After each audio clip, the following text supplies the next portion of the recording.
JCERT class 8 math exercise 1.1 का question number 13 को हम लोग सॉल्व करेंगे। -1 में क्या जोड़ा जाए कि 7/5 प्राप्त हो। यानी क्वेश्चन कह रहा है कि -1 में हम कितना जोड़े कि मेरा जो आंसर आए 7/5 आए। तो चलिए इस क्वेश्चन को हम लोग सॉल्व करते हैं। तो सबसे पहले क्या करते हैं, यहाँ पे हम x मान लेंगे कि -1 में x जोड़ने पर 7/5 प्राप्त होता है। इसलिए -1 प्लस x कर देंगे इक्वल टू 7/5 हो जाएगा। ये मेरा एक इक्वेशन बन गया। यहाँ पे -1 है, इक्वल के उधर जाएगा क्या हो जाएगा, मेरा प्लस में हो जाएगा। और x बराबर 7/5 प्लस 1। अब यहाँ पे एलसीएम ले लेंगे हम लोग नीचे का, कितना आ जाएगा 5 आ जाएगा। 7 प्लस 5 x बराबर 12/5 आंसर। आने के इसमें 12/5 को जोड़ेंगे तब मेरा 7/5 प्राप्त होगा। चलिए अब हम लोग अगला क्वेश्चन को हम लोग सॉल्व करेंगे, क्वेश्चन नंबर 14 को।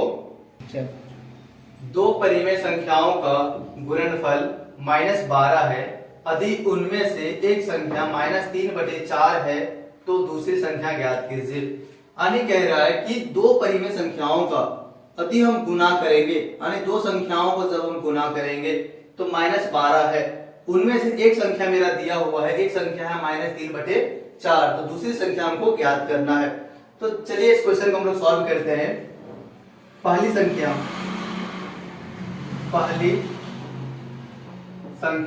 दिया हुआ मेरा -3/4, दूसरी संख्या x मान लेते हैं, इसको हम लोग माना दूसरी संख्या x। अब यदि दोनों संख्याओं को यदि हम गुना करेंगे तो मेरा -12 प्राप्त होगा। तो आने के x इंटू -3/4 इक्वल टू -12। अब यहाँ पर ये मेरा गुना में है और इक्वल के जब उधर जाएगा तो मेरा क्या हो जाएगा, भागा में हो जाएगा। तो -12 डिवाइड -3/4 x बराबर, अब ये मेरा बन गया भिन्न का भागा बन गया। तो भिन्न का भागा हम लोग सॉल्व करना तो पहले ही सीख चुके हैं। तो चलिए इस क्वेश्चन को हम लोग देखते हैं। -12 इसको सबसे पहले गुना में कन्वर्ट करते हैं, तो नीचे वाले क्या हो जाएगा, ऊपर चला जाएगा और ऊपर वाले नीचे आ जाएगा। 4/-3 अब से काटेंगे, 3 चौके 12, माइनस और माइनस यहाँ पे कट जाएगा। x इक्वल टू मेरा हो गया 4 चौके 16 आंसर। चलिए अब हम 15 नंबर के क्वेश्चन को सॉल्व करेंगे। -7/13 से कौन सी संख्या को गुना करें कि 28 प्राप्त हो।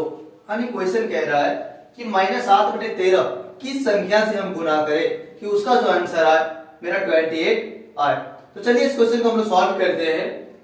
मान लेते हैं कि -7/13 को x से गुना करेंगे तो मेरा कितना आ जाएगा, 28 आ जाएगा। -7/13 यहाँ पर गुना में है तो इक्वल के उधर जाएगा, क्या हो जाएगा, मेरा भागा में हो जाएगा। यानी x बराबर 28 डिवाइड -7/13। अब यहाँ पे मेरा क्या हो गया, भिन्न का मेरा भागा हो गया। तो इसको बनाते हैं हम लोग, यहाँ पे गुना में चेंज कर लेते हैं। गुना में चेंज करने के बाद क्या करते हैं कि नीचे वाली संख्या को ऊपर कर देते हैं और ऊपर वाली संख्या को नीचे कर देते हैं। तो 13/-7, अब यहाँ से काटेंगे 7 चौके 28 हो जाएगा। और फिर x बराबर हो जाएगा 4 और 13 को गुना करेंगे 52 हो जाएगा माइनस में आंसर।